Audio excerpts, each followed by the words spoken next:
శ్రీరామం శ్రీరామం.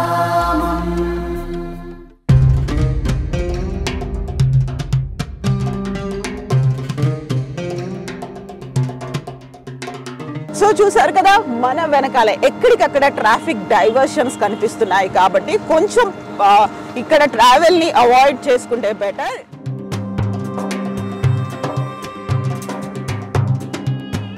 ఎస్, ప్రస్తుతం మనం ఉన్నాము అయోధ్యాపురంలో. అయోధ్యలోని దీన్ బంధు చౌరస్తాలో ఉన్నాము.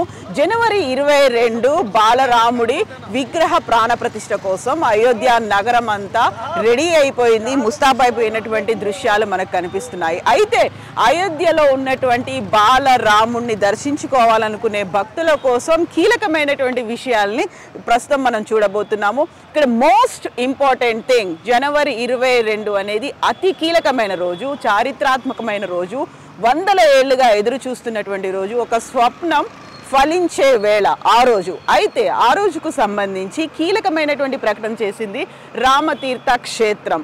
ప్రధానంగా 7,000 మంది అతిథులు రాబోతున్నారు. అందులో ప్రధానమంత్రి నరేంద్ర మోదీ, యూపీ సీఎం యోగి ఆదిత్యనాథ్, విహెచ్పికి సంబంధించినటువంటి ప్రవీణ్ భాయ్ తోగాడి, వీళ్ళందరూ కూడా రాబోతున్నారు. అట్ ద సేమ్ టైం 7,000 మంది అతిథులు ఉంటారు కాబట్టి అతి కీలకంగా కనిపించబోయేది ట్రాఫిక్ జామ్. ఎక్కడికక్కడ రెస్ట్రిక్షన్స్ ఉండబోతున్నాయి. ప్రత్యేక ఆహ్వానితులు, కేవలం ఇన్విటేషన్ పంపించిన తర్వాత ఒకరికి మాత్రమే అనుమతి ఉంటుంది. ఆ ఫ్యామిలీ మెంబర్స్ కానీ ఇంక్లూడింగ్ వైఫ్ కానీ రావడానికి ఉండదు. ఎవరి పేరు మీద అయితే ఆ ఇన్విటేషన్ వస్తుందో వారు మాత్రమే రావాలి. వారితో పాటుగా కార్ పాస్ ఉంటుంది. ఆ కార్ పాస్ ఉన్నటువంటి వాళ్ళు మాత్రమే అయోధ్యాపురంలో ఎంటర్ అవ్వడానికి అనుమతి ఉంటుంది. ఇక మిగతా వాళ్ళు ఎవరు, సాధారణ భక్తులు ఎవరు ఆ రోజు రావడానికి కుదరదు. ఒకవేళ పర్మిషన్స్ అవి లేకుండా ఎవరైనా వచ్చినా రూమ్లోనే ఉంచుతారు. ఎట్ ద సేమ్ టైం బయట కూడా తిరగడానికి వీలుండదు. అందువల్ల 22వ తారీఖు కాకుండా ఆ తర్వాత రాముడి దర్శనానికి వస్తే బెటర్ అనేది రామతీర్థ క్షేత్ర చెప్తోంది. రామ జన్మభూమి కోసం కరసేవకులు ఎంతమంది అయితే శ్రమించారో, ఎంతమంది అయితే పోరాటం చేశారో, ఉద్యమంలో పాల్గొన్నారో వాళ్ళందరినీ కూడా స్పెషల్ ఇన్వైటీస్గా 24వ తారీఖు నుంచి పిలుస్తోంది రామ జన్మభూమి తీర్థక్షేత్ర. అంటే ఒక్కొక్క జిల్లా నుంచి 2,000 మంది వస్తారు, మ్యాక్సిమం 5,000 ఉంటారు. సో ఓవరాల్గా చూసుకున్నట్టయితే ఉన్నటువంటి రాష్ట్రాలు ఎన్నున్నాయి, అందులో ఎంతమంది ఏ జిల్లా నుంచి కరసేవకులు ప్రత్యేక ఆహ్వానితులుగా రాబోతున్నారు.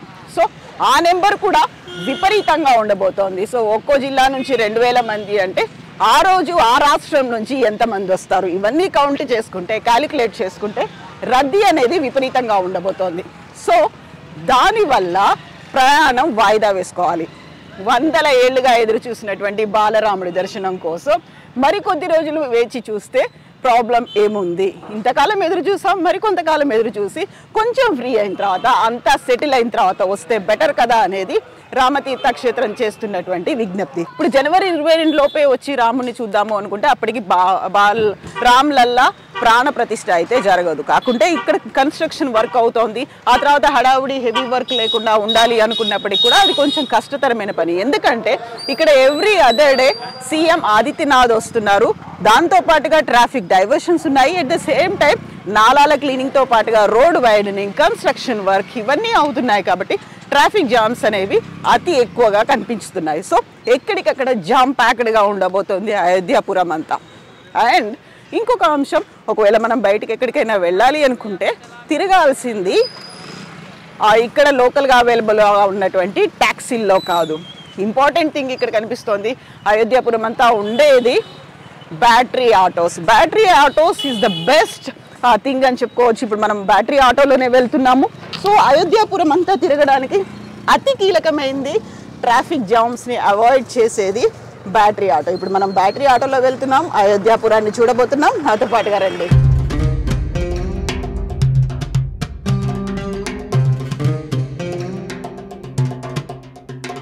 సో చూసారు కదా, మన వెనకాల ఎక్కడికక్కడ ట్రాఫిక్ ట్రాఫిక్ డైవర్షన్స్ కనిపిస్తున్నాయి కాబట్టి కొంచెం ఇక్కడ ట్రావెల్ని అవాయిడ్ చేసుకుంటే బెటర్.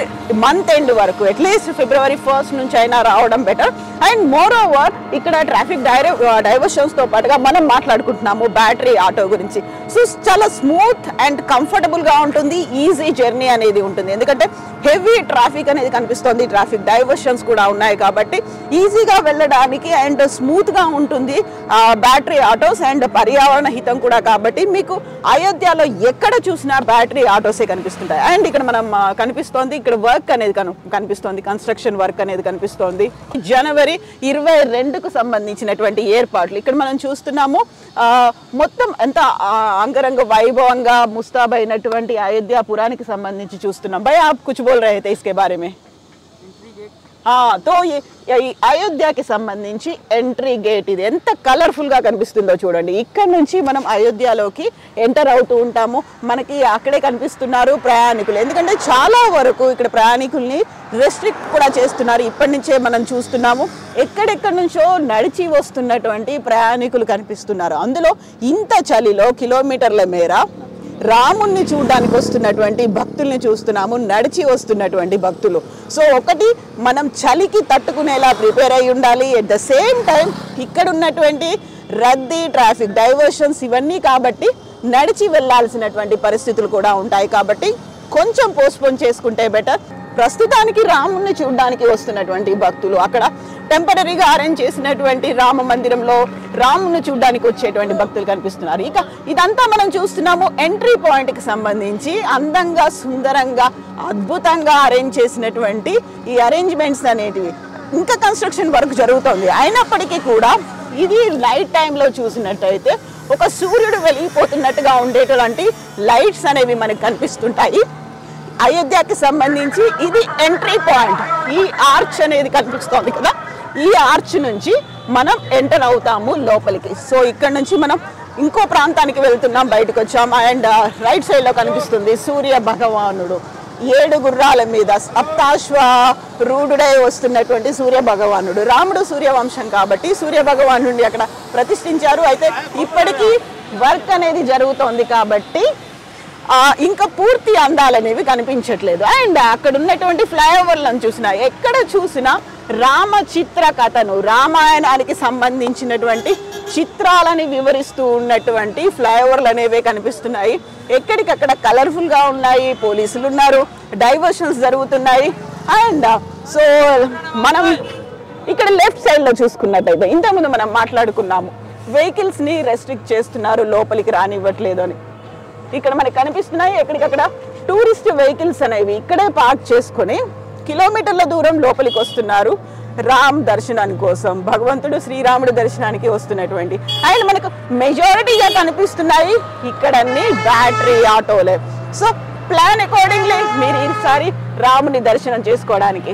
అండ్ ఇక్కడ మనకి క్లియర్గా విజువల్స్ ఉన్నాయి. సో ఎక్కడెక్కడ నుంచి వచ్చినటువంటి భక్తులు బస్సులనే ఇక్కడ పార్క్ చేస్తున్నారు, ఇక్కడ నుంచి నడిచి వెళ్తారు. So be prepared. మీరు రావాలి అనుకున్నప్పుడు ఎలా రావాలి, ఎప్పుడు రావాలి, అండ్ జర్నీ కూడా ఎలా చేయాలనేది ఈ వీడియోని మిస్ అవ్వద్దు మీరు, ఎందుకంటే ఇందులో మీకు కావాల్సినటువంటి అన్నీ ఉండబోతున్నాయి కాబట్టి. అండ్ పాస్ కూడా చేయండి, ఈ ఇన్ఫర్మేషన్ ఈ వీడియోని పాస్ చేయండి, ఎందుకంటే ప్రస్తుతం మేము ఇక్కడ ఉన్నాము. అండ్ యూ కెన్ సీ నేను ఎంత పక్కాగా పకడ్బందీగా ఇన్ని వేసుకున్నప్పుడు కూడా చలికి వణికిపోతున్నాము. సో 9 degrees Celsius ఉంది, 11 దాటింది, ఇప్పటికి 11 అవుతుంది. అయినప్పటికీ కూడా ఇంత చలి ఉంది అంటే యూ కెన్ అండర్స్టాండ్. కొంచెం పోస్ట్పోన్ చేసుకుందాం. 100 ఏళ్లుగా ఎదురు చూసినటువంటి రామ్ లల్లా మనకు దర్శనం ఇవ్వబోతున్నాడు బాలరాముడి విగ్రహ రూపంలో. కాస్త వెయిట్ చేద్దాం, ఆ తర్వాత మళ్ళీ రాముడిని దర్శనం చేసుకోవడానికి వద్దాం. Thank you so much.